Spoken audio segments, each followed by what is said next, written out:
itu kenapa pamannya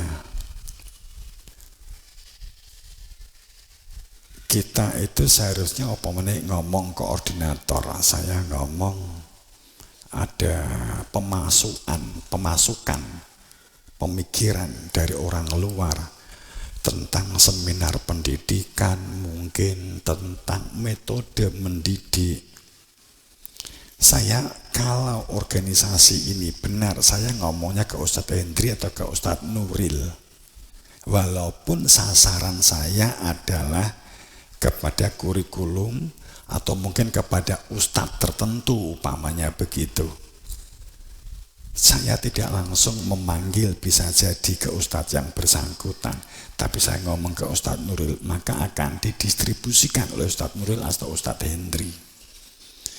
Tapi jika saya langsung memanggil ustadz yang bersangkutan, mestinya Pak Hendri harus berpikir, apakah saya ini ada yang salah di hadapan pimpinan, kan begitu. Saat saya langsung memanggil anggota Pokja, Ali nggak saya panggil. Pada saat melakukan suatu teknis tertentu, Ali mestinya berpikir, apakah saya ada yang salah? Apakah saya pernah atau betapa sering saat saya diberi amanah oleh pimpinan saya, nggak saya sampaikan kepada tim saya, nggak sampai kepada tim saya secara tuntas. Kenapa saya nggak memanggil Selamat, tapi saya langsung memanggil anak buahnya? Kenapa ini?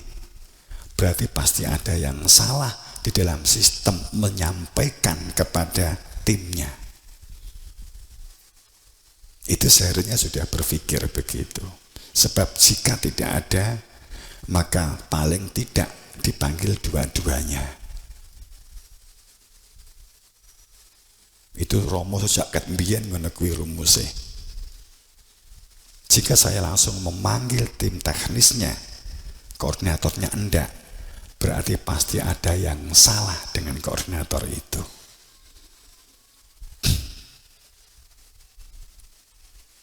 Tapi sayangnya sering disalahpahami, berarti bisa langsung. Enggak, saya tidak pernah berpikir begini. Ini cara yang tidak baik dalam sistem organisasi. Saya lakukan itu karena jika saya sampaikan kepada unsur koordinatornya, nggak akan sampai. Atau akan dirubah sistemnya, ditambahi.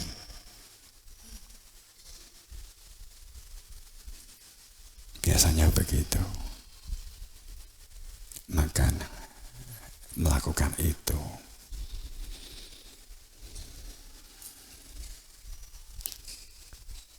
Karena orang itu sering salah paham di dalam memahami sebuah sistem. Menurut kita benar, kita merasa menang, tapi sesungguhnya kita kalah sekalah-kalahnya. Saat kamu emosi, duding irung teman kamu merasa menang. Ingat, emosi yang kamu telah lakukan kepada teman yang kamu anggap salah, saat kamu kemudian duding, kemudian ada orang lain tidak tahu masalahnya, kemudian ikut marah kepada kamu, akhirnya biasanya kamu kemudian wong wis salah dia, kamu berusaha untuk menjelaskan sambil marah lagi. Maka kamu tidak merasa bahwa kamu sesungguhnya telah kalah telak.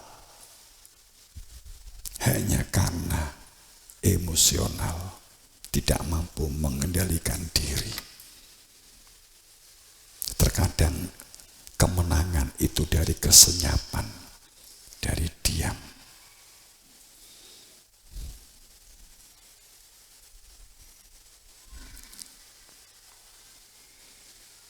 Ini contoh.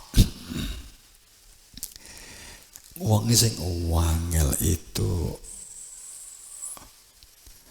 tabayun, tapi itu orang lain evaluasi diri atau katakanlah tafakur terkait dengan dirinya sendiri, melihat kekurangan diri itu wangel. Yang sulit itu. Sulit itu. Kalau ternyata koordinator rapat nggak jalan, barapat nggak jalan, timelinenya nggak jalan, skedulnya nggak jalan, nggak ditunggoni nggak jalan, prosesnya bisa jadi ada yang salah karena kamu mengendalikan orang dan kamu sok kuasa terhadap tim.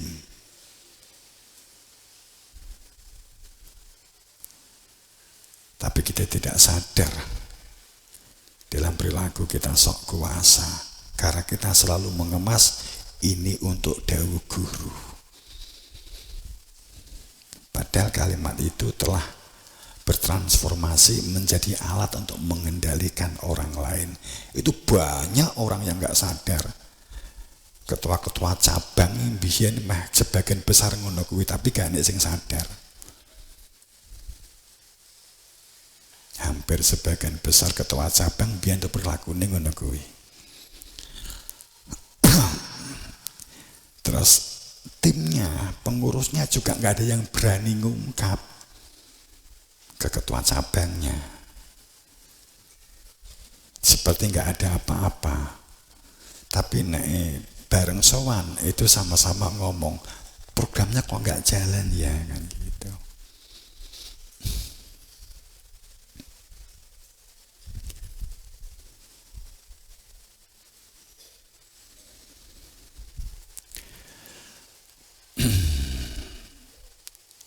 Jadi satu proses panen itu adalah setelah terbentuknya satu keharmonisan janmatani, harmonis, selaras di antara sesama, di antara teman, di antara kanan kirinya.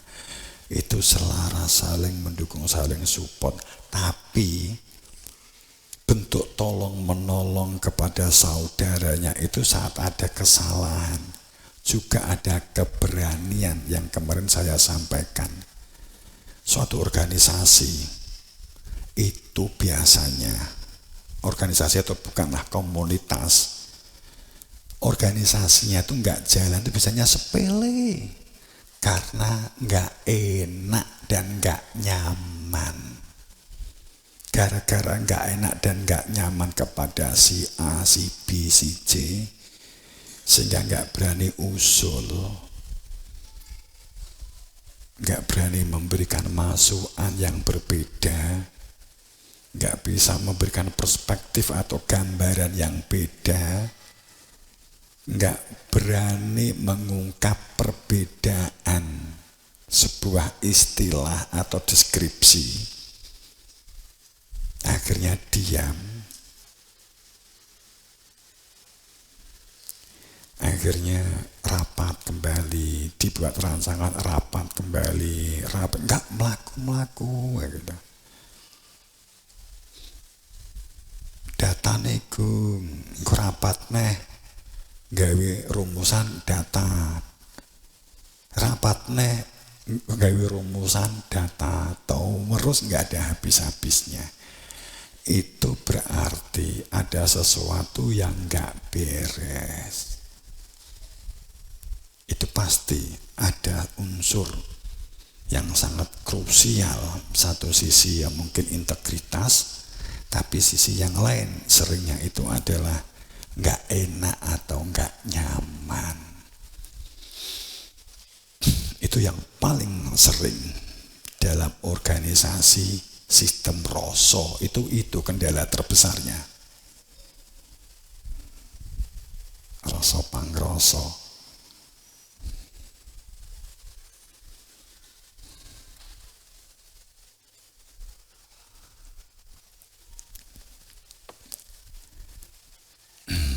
Padahal juga berarti kan prasangka.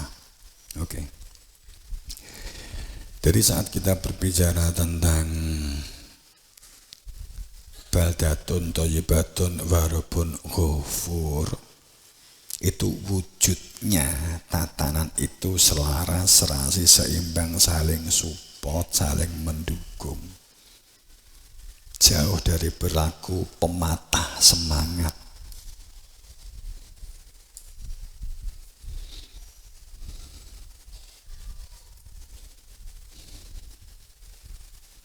Tapi juga tetap jelas dan tegas. Ada keberanian meluruskan sesuatu yang tidak tepat atau tidak benar. Dan menerima perbedaan. Bahkan jika tampak lebih benar, berani menanggalkan ide dirinya sendiri. Dan berani menjalankan ide orang lain yang kita tidak setujui. Wah, itu hebat. Jika kamu menjadi orang yang mampu melakukan ide, ide orang lain. Ide orang lain, padahal kamu punya ide. Harus menanggalkan idemu. Saya ngomong latihan saya setiap hari begini. Takok tim Pak Ali, Pak Takok kuwi, Mas Kandar, Mas Agus, aku duwe ide, tak totong ini sesuk dirubah, aku ya rileks ya gak piye-piye. Padahal ya di kebun-kebun Rama Dewi, di halaman Rama Dewi, bahkan di sebelah kamar Rama Dewi. Padahal kembang sing ngangkat ya aku dewi. Tak deleh sesuke kembange wis dili, aku ya meneng, ya ora piye-piye, ya panggah tak siram, ya panggah tak tandur nih. Aku ya ora goleki sapa sing mindah.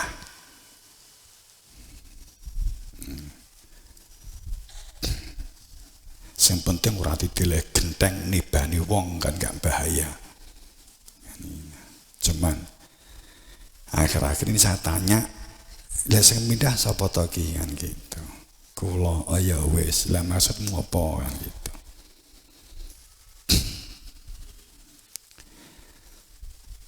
Rama ya meneng. Ya wis jek nek gedhekne aku ya ora ngongkon. Kembange ya tak angkat mlebu neh. Sesuk diangkat neh beda neh sing ngangkat wisan. Aneh itu.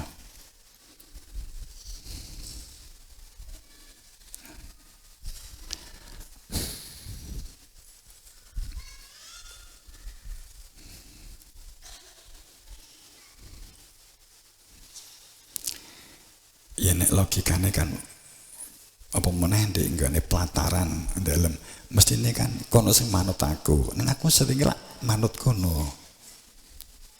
Ya takone Ali. Aku sing manut Ali, Pak Ali manut aku.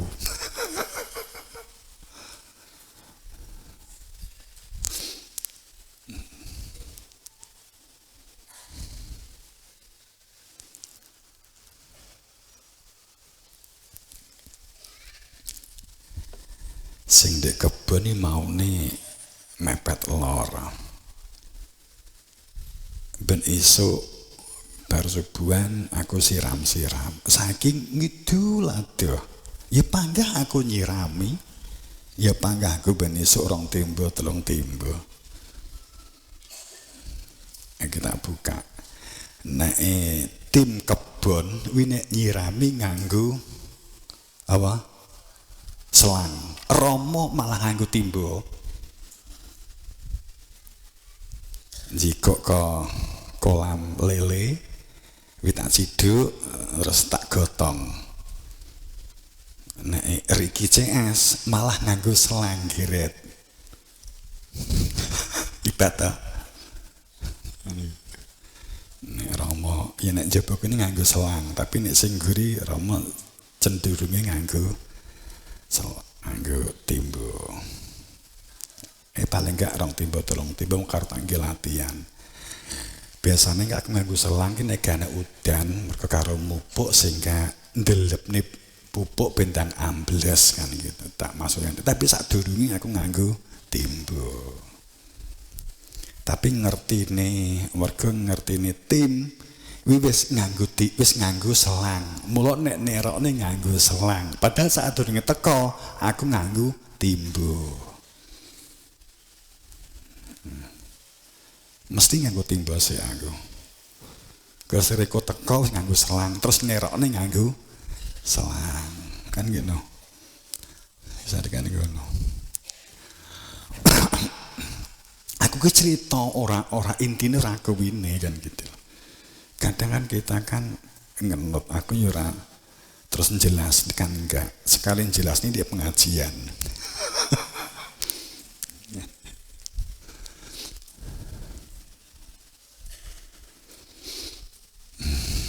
Padahal Romo kadang yo karo lekaten, karo kelaran. Pemeneh anakku belas orang sing gatek, aku yo rileks kok. Aku yo rileks kok. Ya rileks.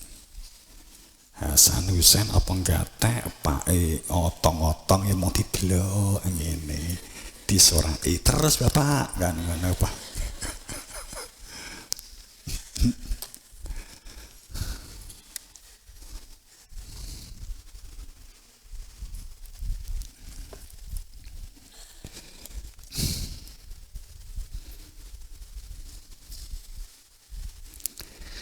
Jadi baldatun thayyibatan wa rabbun ghafur itu situasi keadaan dodo komunitas atau negara thayyibah yang tahu posisi, mengidentifikasi, mengklasifikasi.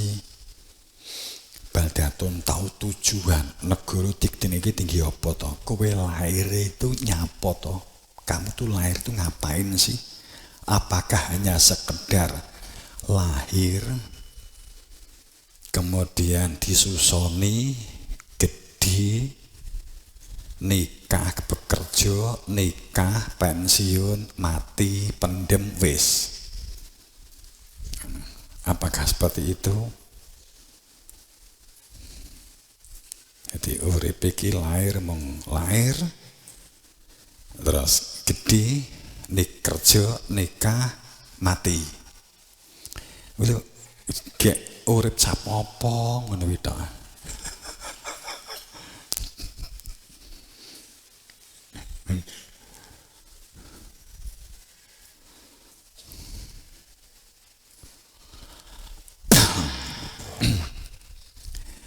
Oke, jadi balad itu dari komunitas terkecil, batin kita, otak kita, penglihatan kita, pendengaran kita, itu balad yang mempengaruhi pendengaran kita, mata kita, berpikir kita, itu mempengaruhi hatimu, mempengaruhi baladmu, baladunmu, mempengaruhi dadamu. Perilaku sosialmu, bercara bertemanmu, itu mempengaruhi sistem kehidupan sosial di kehidupan ini.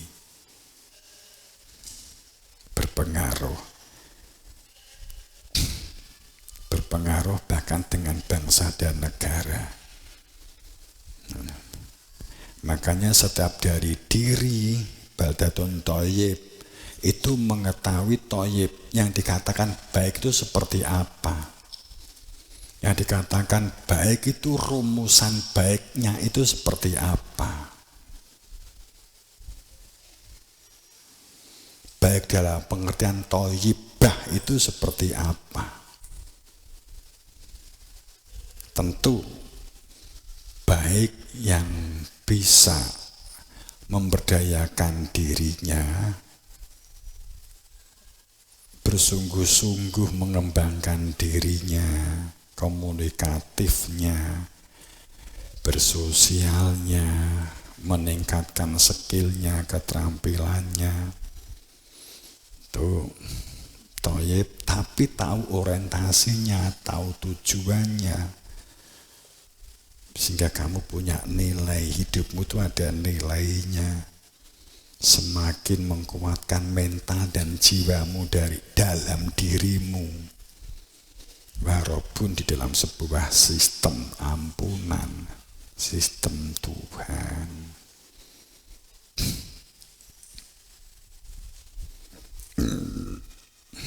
Thayyib itu la ilaha illallah. La ilaha itu sungguh-sungguh berdunia, jelas. Dalam kita menjalani hidup berdunia itu jelas sistemnya tahu, caranya tahu, komunikasinya tahu, lawan bicaranya siapa sih, tahu.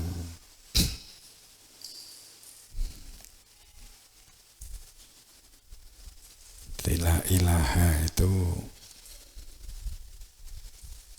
konsisten, komitmen, integritas. Integritas itu bertanggung jawab.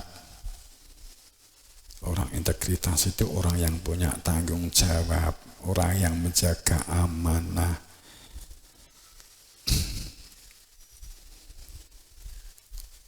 Orang yang berusaha untuk menjadi manusia yang bermanfaat dan berfaedah bagi lingkungannya, tapi itu sebenarnya dampak sih, berfaedah bagi pertumbuhan spiritualmu. Cuman untuk tumbuh kecerdasan spiritualmu itu memang indikatornya adalah bermanfaat bagi lingkunganmu. Orang yang spiritualnya tinggi itu cenderung dia support dengan orang lain, itu mendukung. Terlepas bahwa dia itu ternyata tidak bisa melakukan seperti orang itu, tapi dia akan support. Tapi ciri orang yang jahil, orang yang spiritualnya tinggi, itu orang yang suka mematahkan semangat orang lain. Itu ciri orang yang spiritualnya rendah, sekalipun dia tampak sangat spiritual, nganggo kopiah, pinter dalil, pinter akeh sholat, ketoke sregep, sholate sregep, tapi dia nggak ada kepedulian. Karena itu indikator, walaupun jenis indikator itu, karena spiritual itu intinya adalah kedalaman jiwa, kemampuan kamu melihat sesuatu di balik yang tampak yang mempengaruhi jiwamu. Semakin tenang, semakin dalam saat orang lain tidak bisa melihat kedalamannya.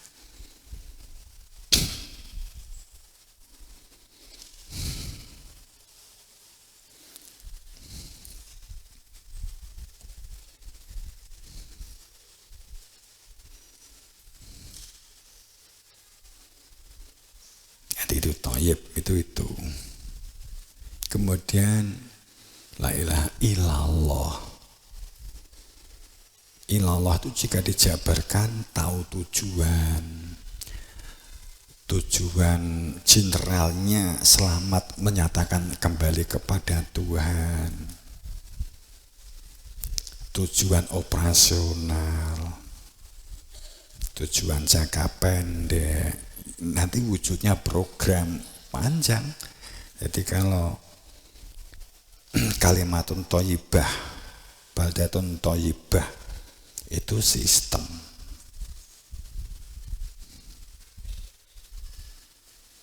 Sistem Rob, sistem Tuhan, cara Tuhan untuk kembali kepada Tuhan.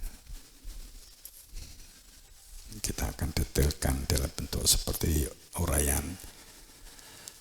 mengorganisir diri kita lain waktu. Rabbun Ghafur.